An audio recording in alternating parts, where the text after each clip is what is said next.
The Honourable BOOM Esports has done it again.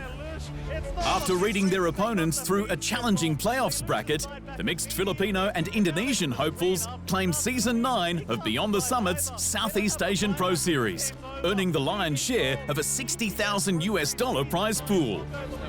After taking the top spot in the event's group stage, Mushi, Skem, Yopaj, FBZ, Tims and Hyde took to the upper bracket, where they would begin their journey to the grand final. In 2 straight games, BOOM took apart the members of Nigma Galaxy one by one. In the second game, Mushi and Yopaj finished off the onslaught with 10 eliminations each as the final core fell. Not your home, it's my home now, BOOM says. They'll jump in your dream, that's all she wrote. You gotta call it quit. BOOM, what a goddamn convincing series. They just put them in the grave. Game 1, Game 2. This is a statement series. They are here to play. The team's flawless domination continued in the upper bracket winners final as Team Motivate Trust also fell to the wrath of the BOOM Army. BOOM completed the second game with a 17 elimination lead. The team was confident and unpredictable, the perfect combination for BTS grand final success. They finally found the Monkey King, but he'll commit a buyback. Masuros, he's gone right off the bat, and now you've lost Jackie. No buyback on either core, as they will just dive for more. Why the hell not? The GG's been called. Motivate Trust just completely outplayed here from BOOM Esports. After a heart-pounding run through the lower bracket, the all-Filipino lineup Polaris Esports took down Motivate Trust in the losers final. A glorious 2-game whitewash that saw the underdog team rise to greatness in the BTS Pro Series. Despite the team's success in the lower bracket, Polaris had to overthrow a completely undefeated team in the best-of-5 grand final set in order to take the crown. A task that would prove difficult as Mavis fell to first blood in the bottom lane. Mavis already getting caught out.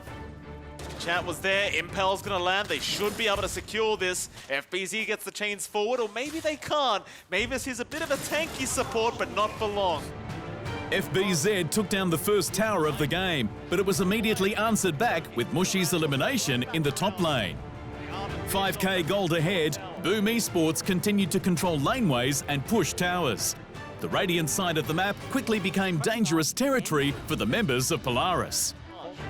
Almost 20 minutes went by and Polaris found its first tower. Farming was important for the Radiant side, but FBZ continued to circle the map and take the team's jungle camps. The first Roshan of the game was claimed by BOOM, and with the Aegis, they annihilated their opponents in the bottom lane.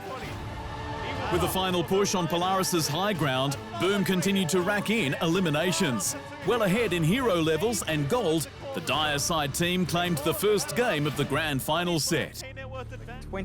Planning a comeback in Game 2, Polaris Esports bumped up their control. With Mars, Batrider and Nyx Assassin providing stuns and area control, Natsumi's Morphling would be free to farm up and drop heroes one after another.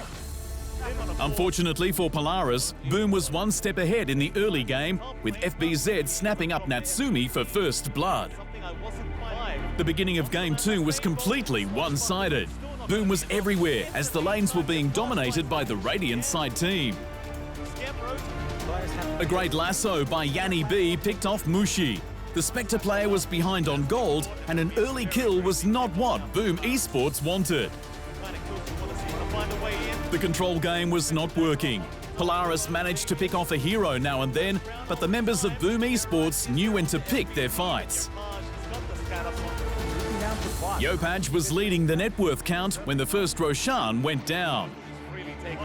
But it was at the game's 33-minute mark that things started to swing in favour of Polaris. They cut BOOM Esports to shreds, and after a sequence of team fights, Polaris gained that control it was chasing all game long. Natsumi's Morphling was the scariest hero on the battlefield. If not shut down immediately, Natsumi dealt a severe amount of damage in mere seconds. A near team wipe at the 48-minute mark was the start of the end for Polaris, as Mushi succeeded in taking down the Morphling threat. 3 heroes were down when the first barracks fell. Within a matter of minutes, the game was in BOOM's favour once more. Wave minions were assaulting the Polaris core, and with Natsumi falling as the dire side's last line of defense, GGs were called. BOOM Esports were at match point in the Beyond the Summit Pro Series. Wasting no time, Game 3 began with BOOM Esports opting for Razor, Wind Ranger and Fire Spirit to dish out damage early on the troubled Polaris squad. Tims found himself in an early grave as the Radiant side claimed first blood. Polaris was hungry. Skem, Tims and Mushy all fell within seconds of each other to further increase the Radiant side's lead. Behind that T1 tower. FBZ's pressure was brutal. The Dire side took control after Xavius, Force and Mavis hit the ground while trying to retreat. BOOM was back in the game.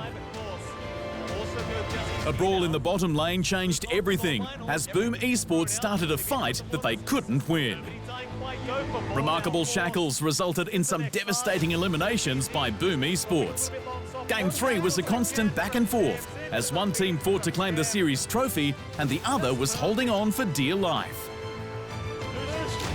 Buybacks were popped to keep Polaris alive in the game. A savage assault at the high ground ended in blood and tears as each member of Polaris fell to the might of the BOOM Esports army. GG was called, and after 3 extremely close games in the Southeast Asian Grand Final Series, the BOOM Esports squad were crowned regional champions. Thanks for watching. Hit the subscribe button to keep up to date with the amazing esport content from around the gaming globe. Only on Unbeaten Esports.